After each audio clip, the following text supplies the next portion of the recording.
Welcome to video 4 of the beginner's progression. We're learning some beginning amigurumi techniques through a progression of ball patterns. In the first 2 videos, we worked on some of the very basics of getting started and the first ball of continuous rounds with stacked increases and decreases. In the following video, we went on to continuous rounds with staggered increases and decreases. And today we're going to work on a ball with my favorite technique of joined rounds with invisible joins and some advanced staggered increases and decreases. Let me show you what that looks like. So here's our visual for the amigurumi ball number 3. I have printed up a very basic pattern again. Our abbreviations are the same as for the first 2. And we will be using the INVJN abbreviation for the invisible join. There are ways to join that are not the invisible join, and there are different ways to do the invisible join. So I'm going to show you my favorite way and the way I use the invisible join in my patterns that I create. So here is the pattern for ball number 3, joined rounds, staggered increases and decreases. I'm going to go 1 round at a time and explain the differences as we go through the ball. So we're going to start again with the magic circle, just like we did the first 2 times. And for round number 1, we are going to do 7 single crochets in the magic circle and pull it closed. And the math is going to come out very similarly to ball number 1 and ball number 2. And I will explain why we're doing 7 instead of 6 single crochets in the magic circle as I work up the ball. Let's get going. I have worked my magic circle and 7 single crochets in that magic circle. And I want to show you the first joined round. All right, so you want to leave a little bit bigger loop at the end. And instead of single crocheting into this first stitch over here, the way we did in ball number 1 and ball number 2 for continuous rounds, that's what you would do, right? We're going to turn it around and go in the opposite direction into that first V-stitch, okay?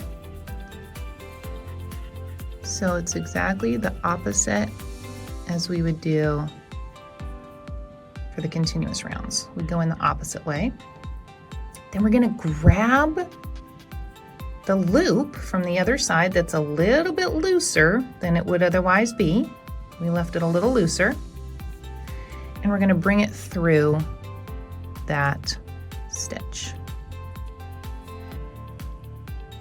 Okay, that's the join. Now, we want to turn the work around. This is our tail. Now make sure you have your yarn that you're going to feed in behind there. All right, we're going to take this loop and we're going to go back into that same stitch the front way.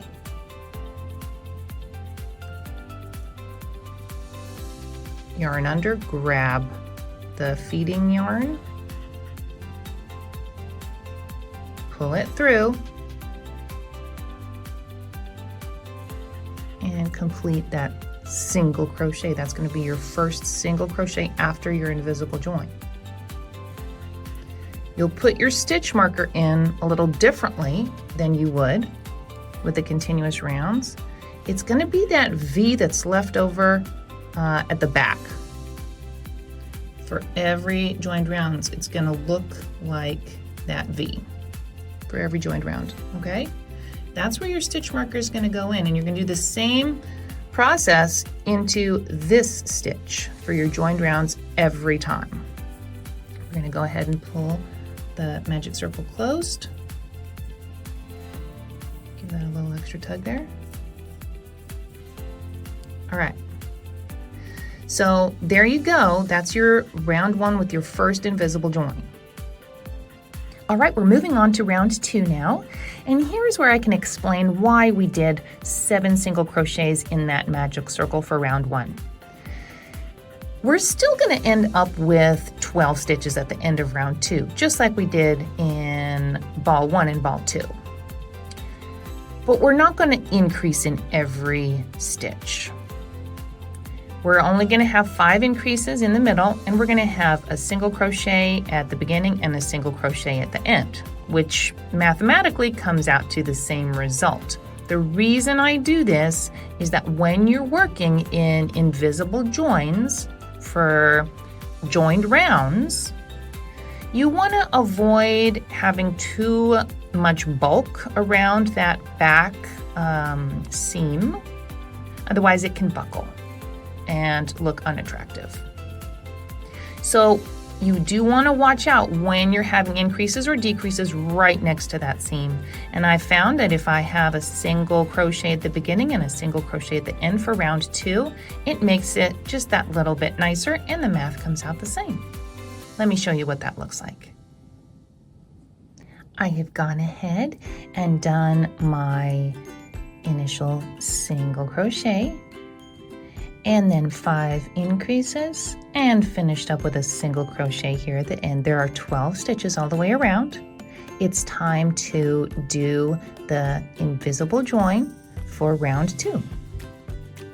So you want to go ahead and turn your work, leave a little larger loop here at the end of your round, undo the stitch marker, go ahead and insert your needle into that V-stitch that you just took your stitch marker out of. Go ahead and grab your larger loop and pull it through that V-stitch. There's your join, your invisible join. We're gonna make sure our feeding yarn is at the back, and we've turned the work back forward. This is the front. We're going to go back into that same V-stitch that we just invisible joined in, and this will be the first single crochet. Oops, the first, oh my goodness, here we go. There we go, it slipped on me. First single crochet of round 3. And it feels like it's part of that invisible join, but this actually turns out to be the first stitch of the next round. And we're going to put the stitch marker into that back V again, repeating that process from round 1, what we did. And this way we'll know where to go to complete our invisible join for round 3. Now, if you see this, doesn't that look beautiful? It's so even and nicely round. You can see it doesn't look like a spiral, right? So we're working in invisibly joined rounds, and it's not buckling because I have the single crochet at the beginning and the single crochet at the end, so it's not pushing against that seam. Okay, that's round 2. Let me talk you through round 3. So round 3 is going to be exactly the same progression and units as we did for both ball 1 and ball 2. A unit of single crochet and then an increase all the way around. We are using an increase at the end of that round, even though we're using invisibly joined rounds, because at the beginning, we do want to use a couple of increases as buffers. I like to think about them as buffers to help avoid some seam creep. All right, I'll explain a little bit more what that means. I've gone ahead and completed 6 units of single crochet increases all the way around. We have 18 stitches. And as you can see at the end, we do have that increase stitch as a buffer for the seam of the invisible joins. Now, we only have an increase on this side, we don't have it on the other, so this will not be a tremendous issue with buckling. If you have it on both sides, then it can really push against that seam in a not great way. But once in a while, having a buffer situation is essential when you're working in the invisibly joined rounds. And what the buffer stitch will do, and we have to do that periodically when we're working in these joined rounds, it will prevent the seam from creeping off to the side. All right, and being right-handed, working in this direction, it would naturally creep slightly in that direction over time. But if you have the buffer stitches in the right places, strategically placed, it will help you have a nice straight situation going on for your seam. The mostly invisible seam that I tend to put at the back of amigurumi plushy heads or bodies, things like that. So yes, that's what buffer stitches are going to do for you. Let's go on to round 4. So round 4 is going to be very, very similar to what we did with ball 2.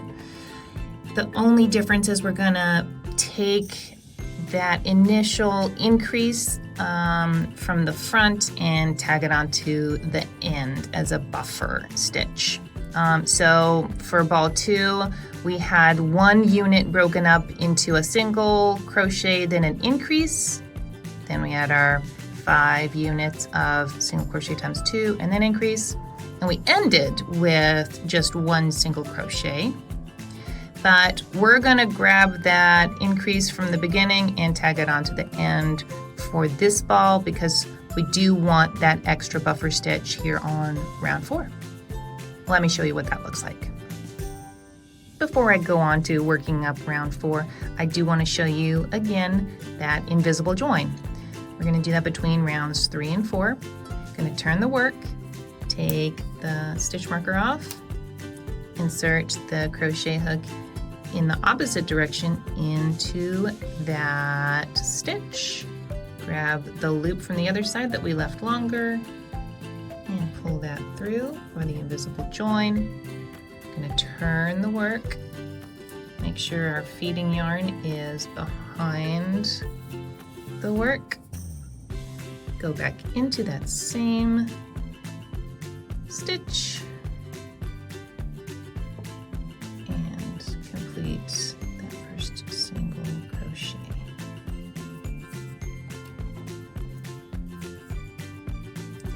And put the stitch marker in. All right, and there we go. Let's work round 4.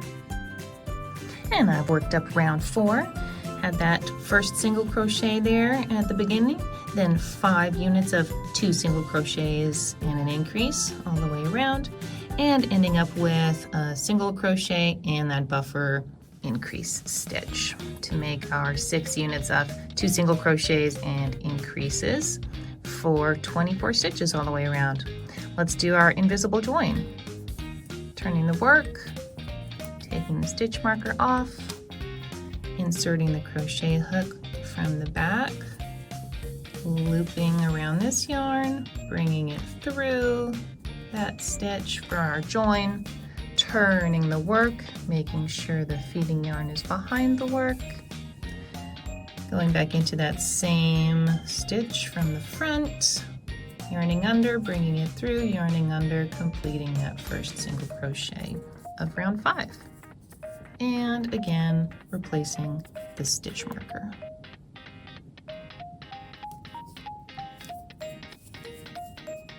Isn't that lovely? So pretty.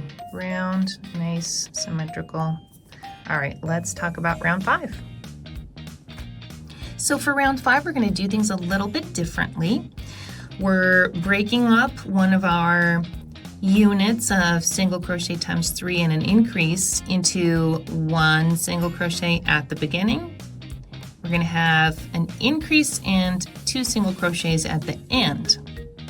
And then we're going to have our remaining 5 units of the single crochets times 3 and the increases, but we're just flipping the order to help balance out where those increases are over the round. All right, so this is a little bit different, but it'll work nicely to balance the previous and the following rounds. So let's try that. Here we are at the end of round 5. Isn't that looking gorgeous? So you can really see the difference in terms of the nice joined rounds, how that's really nice and symmetrical. And you can see how we've nestled those increases kind of between each other for the rounds so that there aren't any kind of bumps or pushing against each other round to round. So it's really lying down in a nice symmetrical way. So that's round 5. Let's do our invisible join. Removing the stitch marker, inserting the hook from the back of the work, grabbing the larger loop,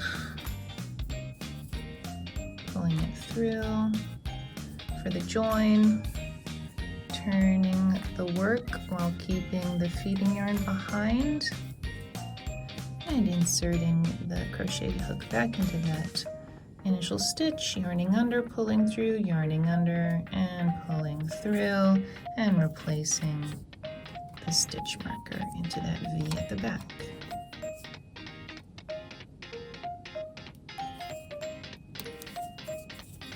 All right, let's take a look at what we've got for round 6.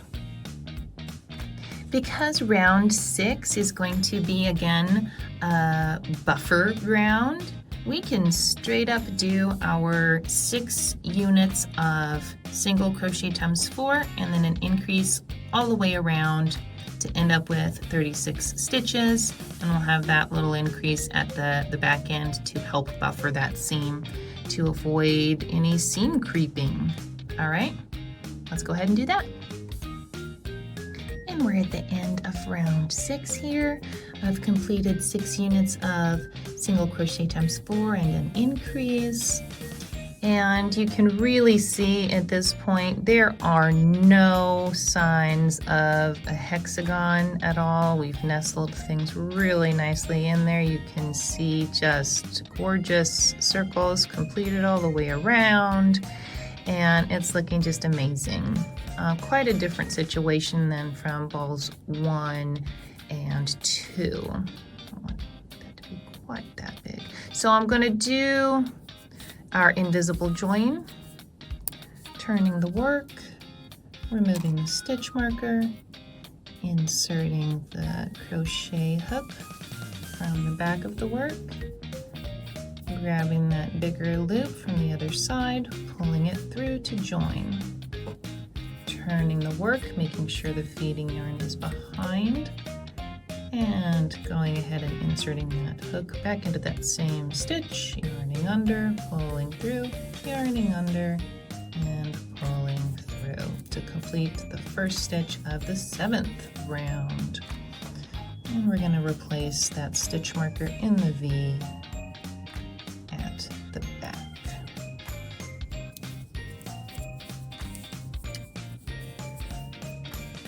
And now it's the same as it was for ball 2 for rounds 7 through 12. We're just going to single crochet all the way around.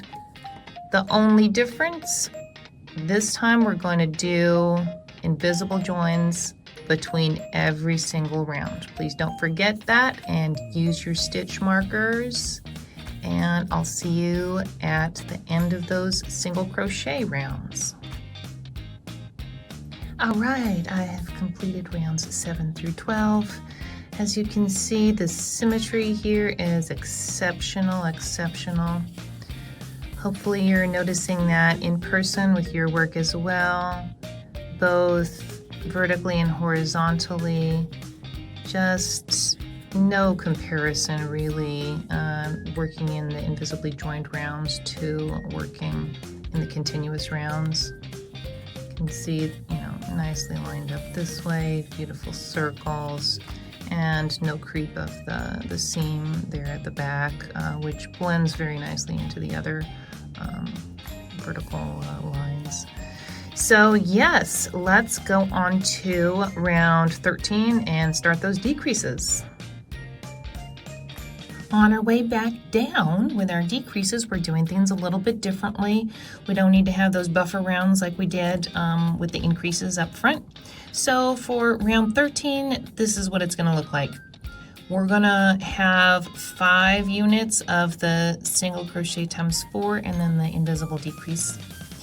And then we're going to break up that last unit into an initial single crochet. Then we're going to put the decrease, the invisible decrease, and then we're going to tag those last 3 single crochets onto the end to complete round 13, to take us from 36 stitches back down to 30 on our way to closing up the ball.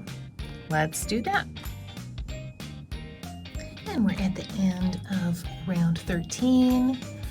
I went ahead and did the single crochet and a decrease, and then 5 units of 4 single crochets and then a decrease, and then ending up with 3 final single crochets. And it's time to do our invisible join.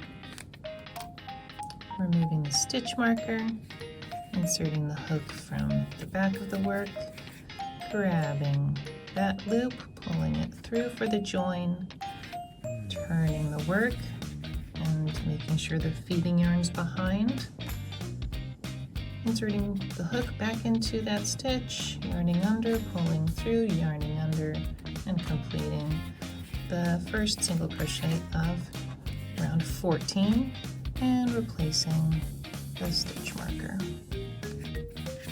Okay, let's see what we have for round 14. Round 14 is an interesting round in that we have the 5 units of single crochet times 3 and then a decrease up front, and then I'm just breaking up this last unit just slightly so I don't end on an invisible decrease right next to the seam, which I don't want to pull it to any direction. It's nice and straight the way it is right now, so I don't want this decrease right next to the seam. So I'm just breaking up this unit here at the end to have the invisible decrease the second to last stitch, not the last one. Okay, so let's go ahead and do that. And I have completed round 14. I've done 5 units of single crochet times 3 and then a decrease, all up until the last unit.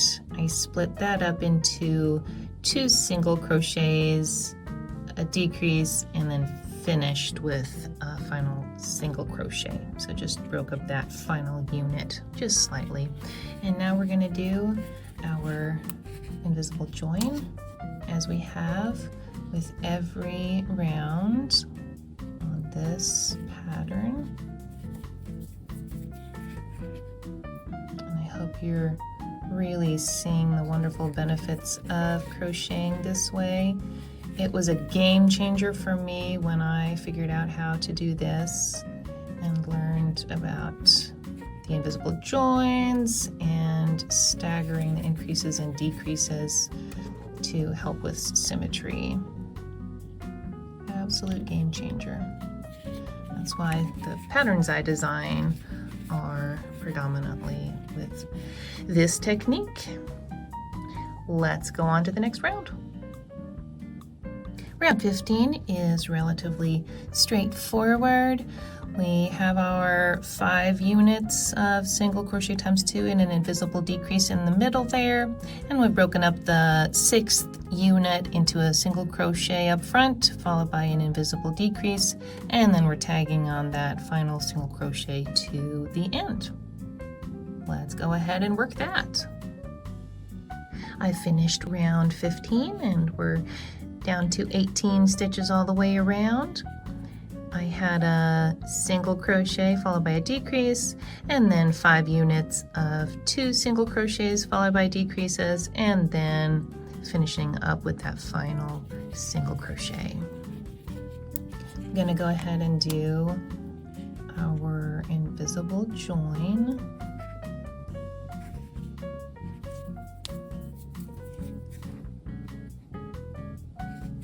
Complete round 15 and start round 16. But before I go on to round 16, I want to go ahead and stuff the ball generally. So please go ahead and do the same, and I'll meet you back here. Okay.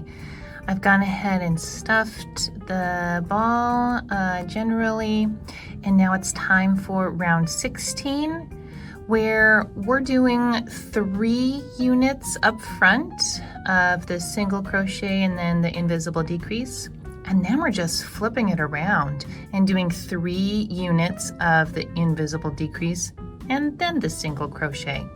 This is a really good technique, as you'll see in some of my patterns, to create symmetry, and I really like this this format of breaking up the units when it's appropriate for the pattern. That'll leave us with 12 stitches all around.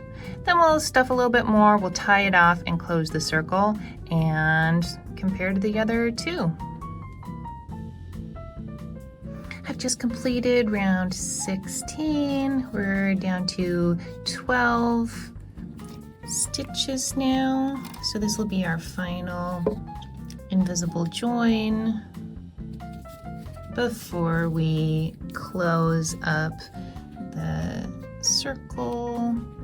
Actually do the fine-tune stuffing, then close up the circle with the yarn needle, the way we did with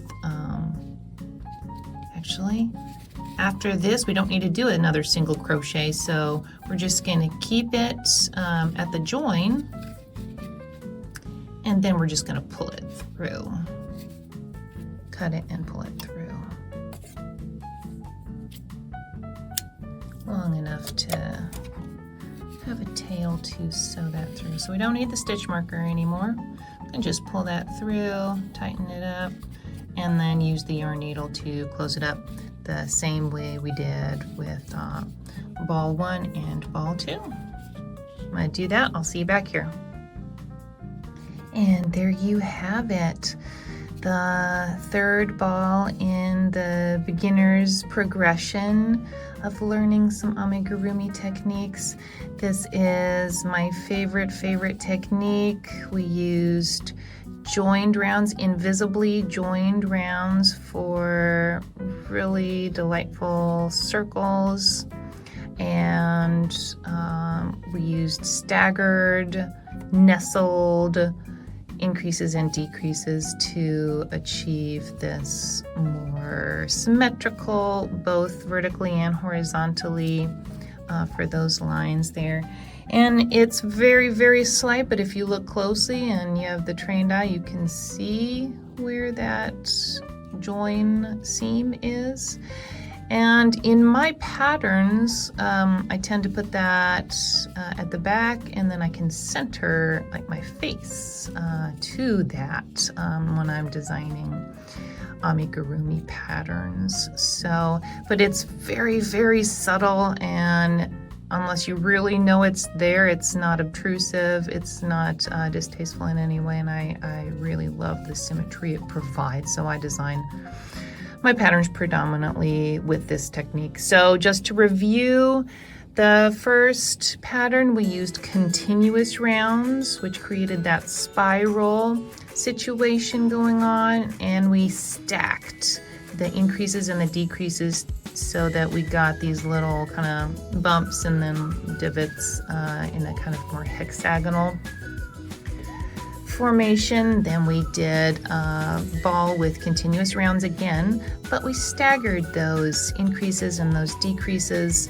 and that made it more smooth. And this is a very nice ball, a nice technique as well. Lots of patterns are written in continuous rounds, so it's very, very good to know how to do this and to understand all the math, and sometimes it's very appropriate to use continuous rounds.